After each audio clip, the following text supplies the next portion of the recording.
और वहीं बनारस से दूर कानपुर में एक लड़की फ़ोन में बात करते करते जल्दी जल्दी कहीं जा रही थी। फ़ोन की दूसरी ओर, सिया कब आएगी यार, कितना लेट हो गया है, बस भी आने वाला होगा। हाँ हाँ बस आ ही गई, सामने देख। उस लड़की ने सामने देखा तो एक लड़की गुलाबी कलर का चूड़ीदार सूट पहने, गले में दुपट्टा, हाथ में एक बैग लिए उसकी तरफ आ रही थी। क्या यार सिया, इतनी लेट? नीली बड़ी बड़ी कजरारी आंखें, बड़ी बड़ी पलकें, पिंक होंठ, बेबी स्किन कलर, फूले फूले चिक्स जिसमें वो बहुत क्यूट लग रही थी। कंधों से नीचे आते घुंघरालू बाल जिसका उसने चोटी गूथा हुआ था, माथे में छोटी सी काली बिंदी।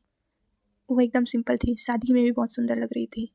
वहीं उसके सामने एक लड़की, प्रिया। सॉरी यार प्रिया, रास्ते में कुछ काम आ गया था इसलिए रुकना पड़ा। क्या सॉरी? पता है मैं कितनी देर से वेट कर रही हूँ। सिया सॉरी ना। अच्छा कान पकड़ के सॉरी। सॉरी। ओके। प्रिया कद 4 फुट 5 इंच, सिया की प्रिय सखी, अभी के डेट में बेस्ट फ्रेंड। प्रिया भूरी आंखें, रंग दूध सा गोरा, बड़ी पलकें, कंधे से नीचे आते बाल। अभी इसने जीन्स और शॉर्ट कुर्ती पहना हुआ है जिसमें ये बहुत सुंदर लग रही है। ये सिया के लिए बहुत पॉजिटिव है क्योंकि ये बचपन की फ्रेंड है, घनिष्ठ मित्र। प्रिया ठीक है, इस बार माफ़ कर रही हूँ, उसके बाद नहीं करूँगी। सिया अब तक तेरा बहुत ज़्यादा हो रहा है। हाँ तूने बस आज वेट किया और मैं रोज़ करती हूँ, उसका क्या? सिया अपनी आंखें इधर उधर घुमाते हुए, उसका कुछ नहीं। प्रिया अपनी आंखें मटकाते हुए, अरे छोड़ ना, देख बस आ गई। सिया उसकी नौटंकी पर मुस्कुरा दी। दोनों कॉलेज पहुंची। कॉलेज का नाम इंदिरामती इंस्टीट्यूट कॉलेज, काल्पनिक नाम। जैसे ही वो दोनों कॉलेज के अंदर जाती हैं, कुछ लड़के सिया को घूर घूर कर देखने लगते हैं। लड़कों का ग्रुप, टोनी, यार राहुल तो उसे 2 सालों से पटाने की कोशिश कर रहा है लेकिन वो हर बार ना कर देती है, बेइज्जती है भाई। राहुल उसे घूर कर, देखना एक ना एक दिन इसको पटा कर रहूँगा और इसकी अकड़ निकाल कर रहूँगा। दूसरा लड़का बोला, वो तो तू भूल ही जा, अब 2 सालों में तो कुछ कर नहीं पाया, अब खा क्या करेगा, अब बस कुछ ही महीने बचे हैं। राहुल चिढ़कर, देखना तुम लोग एक दिन इसे पटा कर ज़रूर रहूँगा, और गंदी सी हंसी हंस दिया। सिया और प्रिया कॉलेज के अंदर जा ही रही होती है कि रास्ते में राहुल आ जाता है और गंदी सी हंसी के साथ सिया को देखकर कहता है, ए 1.5 फुट 2 इंच सिया की चमची, चल निकल यहाँ से, मुझे इससे कुछ बात करना है। प्रिया, क्या बोला बे? चल निकल यहाँ तू, सिया को तुझसे कोई बात नहीं करनी। राहुल प्रिया से, ए तू बहुत बोल रही है यहाँ, मुझे मेरी जाने मन से बात करनी है, तुझसे नहीं। प्रिया, ए जाने मन कौन है? आइंदा से तूने सिया को कुछ कहा ना, तेरा जबड़ा तोड़कर तेरे मुंह में ही घुसा डालूंगी, समझा? अब चल निकल यहाँ से। प्रिया की बातें सुनकर राहुल को बहुत गुस्सा आया और उसने प्रिया को धक्का दे दिया। धक्का लगने की वजह से प्रिया जमीन पर गिर गई। ये सब देखकर सिया गुस्से से भर गई और उसने राहुल को उंगली दिखाते हुए बोला, देखो राहुल, हमें तुम पर कोई दिलचस्पी नहीं है, अच्छा होगा तुम हमसे दूर रहो, समझे? और वो प्रिया को उठाने चली गई। सिया प्रिया को उठाकर बोली, चलो अब यहाँ से, बहुत तमाशा हो गया।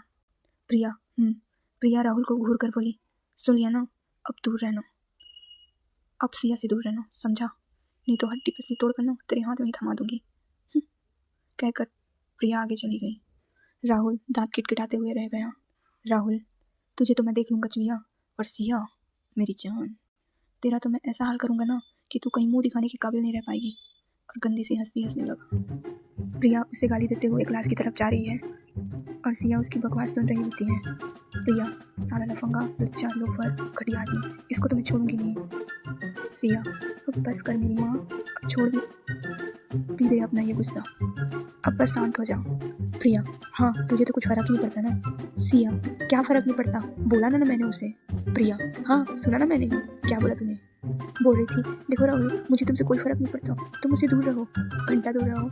इन सब से उसे फ़र्क पड़ता ना तो कब का तुम्हें परेशान करना बंद कर देता, समझा? वो बातों से नहीं मानने वाला, मुक्के लात और गालियों से ही मानने वाला है, और उसी से ही समझाऊंगा उसे। सिया, अब बस भी कर, अब मेरा सिर दर्द हो जाएगा, कहीं परेशान भी नहीं है मुझे तो। सिया, एक तरफ तू यहाँ कॉलेज में और घर में एक तरफ वो। प्रिया, हाँ क्या बोली? सिया, सही तो बोली। हाँ प्रिया बोली, तो मैं तुझे परेशान करती हूँ। सिया सिर को हिलाते हुए बोली, हाँ। सिया, इसलिए तू मेरा पीछा छोड़ दी मेरी माँ और वहाँ से भाग गई। प्रिया चिल्लाते हुए बोली, मैं फिर भी तेरे पीछे पड़ी रहूँगी, और हंसते हंसते उसके पीछे भाग गई। मिश्रा निवास, एक 2 मंजिला मकान, जिसके अंदर जाते ही एक बड़ा सा आंगन और आंगन के साइड में एक छोटा सा शंकर भगवान का मंदिर और घर के अंदर जाने पर 4 कमरे, एक किचन और एक स्टोर रूम है। किचन और 2 कमरे नीचे और 2 कमरे ऊपर हैं। घर के एक नीचे वाले कमरे से महामृत्युंजय जाप करने की आवाज़ आ रही थी। कमरे के अंदर एक 67 साल की महिला हाथ में जाप की माला लिए महामृत्युंजय जाप कर रही हैं। ये है हमारी हीरोइन की दादी जी। सांवला रंग, सफ़ेद बाल, भूरी आंखें, चेहरे पर तेज अभी तक बना हुआ है। इनका नाम शांति देवी। शांति देवी इस घर की सबसे बड़ी हैं। इनका कहा कोई नहीं टालता। इनके 2 बेटे हैं, उनके बारे में आगे बताऊंगी।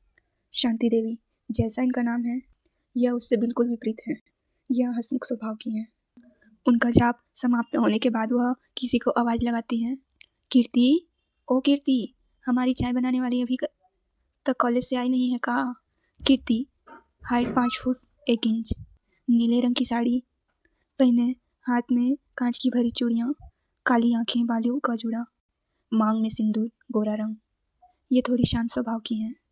तो ये है सिया की चाची जी। यूँ कहूँ तो उसकी माँ। सिया की माँ नहीं है, वो सिया के बचपन में ही गुजर गई थी। तब से कीर्ति जी ने ही सिया को माँ का प्यार दिया है। कीर्ति जी, हाँ माँ, वो अभी तक नहीं आई है, रास्ते में होगी, बस आती ही होगी। शांति देवी, ठीक है। अरे हाँ भाई, हमारे घर की डॉन कहाँ है? कीर्ति जी हंसते हुए, वो अपने सहेली के घर गई थी, वो भी बस आ ही रही होगी। लो आ गई। शालिनी, कीर्ति जी की बेटी, कमरे के अंदर डांस करते हुए आते हुए, अरे दीवानो, मुझे पहचानो, कहाँ से आया, मैं हूँ कौन? शांति देवी गाते हुए, तू है डॉन, तू है डॉन, तू है तू है तू है डॉन। तीनों हंस दिए। शालिनी 5 फुट 2 इंच, काली आंखें, कंधे से नीचे आते सिल्की बाल, गोरा रंग, गोरे गोरे गाल, गुस्से में लगती है एकदम बवाल। ये स्वभाव की थोड़ी चंचल और थोड़ी थोड़ी गुस्सैल है। थोड़ी क्या, बहुत ज़्यादा गुस्सैल है। इस तरह ये अपने परिवार वालों से बहुत प्यार करती है, खासकर अपनी बड़ी बहन से। ये है कीर्ति जी की सुपुत्री शालिनी उर्फ शालू। शालिनी उर्फ शालू, क्या मेरी क्यूटी ड्रामा क्वीन, इतनी अशांत काहे हो रही हो तुम? फिर कुछ सोचकर बोली, ओह अब समझी, अभी तक हमारी ड्रामा क्वीन को चाय नहीं मिली है दीदी के हाथों से। शांति देवी बेचारगी से सिर हिलाते हुए, शांति देवी, हमारी चाय बनाने वाली अभी तक कॉलेज से आई नहीं है ना, और उसके अलावा हमें किसी के हाथ की चाय नहीं भाती। सालू हंसते हुए, हाँ वो तो है। शांति देवी, बदमाश, तू मेरा मजाक उड़ा रही है? शालू सीरियस होते हुए, नहीं नहीं, अरे हमारी ये मजाक कि हम श्री श्री श्री शांति देवी जी का मजाक उड़ाएं? ना ना ना ना, हम ऐसा बोलना तो दूर सोच भी नहीं सकते। ये सब सालू एकदम सीरियसली बोली, और उसे ऐसा करते देख कीर्ति जी हंस पड़ी, और उसे ऐसा करते हुए देखकर शांति जी शालू का कान पकड़ते हुए, तू ठहर जा, तू आजकल बहुत बदमाश हो गई है, तुझे अभी बताती हूँ। शालू, मेरी क्यूटी, मेरा हाथ, कान छोड़ दो, नहीं तो मेरा कान टूटकर आपके हाथ में आ जाएगा, फिर दोबारा नहीं पकड़ पाओगे, और फिर मेरी शादी भी नहीं हो पाएगी। एक कान वाली लड़की से कौन ब्याह करेगा? फिर मैं जिंदगी भर बेताल की तरह तुम्हारे पीछे घूमती रहूंगी। कीर्ति देवी दोनों की नोक देखकर मुस्कुरा रही थी। शांति देवी उसकी बातें सुनकर कीर्ति जी से बोली, देखा कीर्ति, ये अपनी शादी के बाद हमसे कर रही है, शर्म लिहाज का तो कुछ पता ही पता नहीं है आजकल के बच्चों में। हे भगवान, क्या होगा आने वाले दिन में? शालू, आने वाले दिन में सो होगा, अभी मेरा कान छोड़ दो, नहीं तो सच्ची में टूट जाएगा, फिर मैं तुम्हारे पीछे बेताल की तरह पड़ जाऊंगी। शांति देवी उसका कान छोड़ते हुए, नहीं रे बाबा, मुझे इतना भयानक भूत नहीं चाहिए अपनी जिंदगी में। शालू, हाँ मैं आपको भूत लग रही हूँ? शांति देवी आंखें मटकाकर बोली, तो तू उससे कम है क्या? ठीक है, चुड़ैल ठीक है क्या? और शांति देवी हंस दी। शालू उन्हें गुस्से से देखने लगी। कमरे के दरवाजे से सिया की आवाज़ आती है, अब बस भी करिए आप दोनों, कितना झगड़ेंगे? शालू, दी मैं नहीं झगड़ रही हूँ, तो यही है ड्रामा क्वीन जो मुझसे झगड़ रही है। सिया उसे टपरी मारते हुए, हाँ हाँ, जैसे कि मैं तुझे जानती नहीं हूँ ना। दादी जी शालू की तरफ आंखें मटकाते हुए, देखा देखा। और सिया दादी जी की तरफ देखते हुए, आप भी कुछ कम नहीं है। कीर्ति जी, अच्छा हो गया सियू तू आ गई, तुम हम दोनों को संभाल सकती हो, मुझसे तो ये दोनों संभाल ही नहीं समझते। मैं तो चली, तो मुझे बहुत काम है घर में, तुम इन दोनों को संभाल लो, और वहाँ से चली गई। हाँ, तो आप दोनों को क्या हो गया? झगड़ क्यों रहे थे?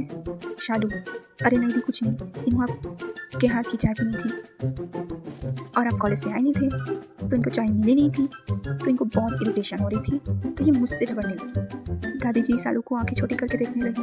मैंने तुमसे कब लड़ाई की? शालू, अभी नहीं कर रही थी।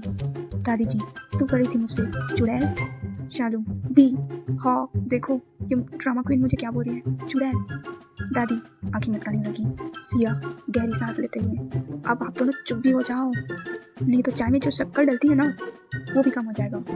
ये सुनकर दोनों चुप हो गए, क्योंकि दादी जी को शुगर की प्रॉब्लम थी, इसलिए उन्हें सिया बिना शक्कर वाली चाय देती थी, लेकिन थोड़ा शक्कर डाल देती थी, इसीलिए वो उनको धमका रही है। शालू, वाह वाह दी, क्या बात कही है आपने।